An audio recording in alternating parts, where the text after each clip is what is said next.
সারাদিন ঘুম হয়নি, সারা রাত্রি ঘুমাতে পারেননি। নেপালের মানুষ মুখ্যমন্ত্রীকে ভোট দিয়ে, মমতা ব্যানার্জিকে ভোট দিয়ে মুখ্যমন্ত্রীর চেয়ারে বসায়নি। তাদের জন্য যদি ওনার ঘুম না হয়, তাহলে যে মুর্শিদাবাদের মানুষ, যে মামলার মানুষ, যে নদিয়ার মানুষ, যে রাজ্যের মানুষ ভোট দিয়ে তাকে মুখ্যমন্ত্রীর চেয়ারে বসালো, সেই রাজ্যের মানুষ ক্ষতিগ্রস্ত হচ্ছে।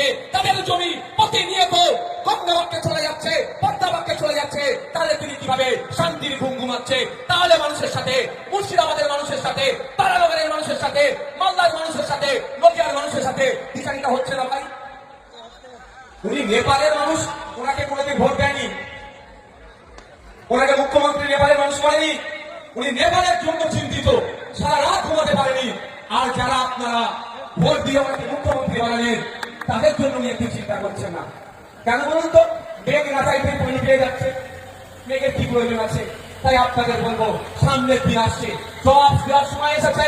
যখন ওয়াকাফ নিয়ে সারা পশ্চিম বাংলার মানুষ, সারা ভারতবর্ষের মানুষ চিন্তিত যে ওয়াকাফ নিয়ে কি হবে, ওয়াকাফ নিয়ে কি হবে, সেই সময় মাননীয়া তিনি স্টেজ থেকে বললেন। আর অপদার্থ এমএলএ এমপি গুলো এই প্রথম সারিতে বসেছিল, তারা উত্তর দিল না যে কারো যদি ওয়াকাফ নিয়ে আন্দোলন করতে হয় দিল্লি গিয়ে করবেন বলে আমাদেরকে নিদান দিয়েছিল। তাই সময় এসেছে মাদ্রাসা বাঁচানোর লড়াই, মসজিদ বাঁচানোর লড়াই, ঈদগাহ বাঁচানোর লড়াই, কবরস্থান বাঁচানোর লড়াই। আমাদের পাশে যারা ছিল না, সময়ের সাথে সাথে কারো জবাব দেওয়া হবে।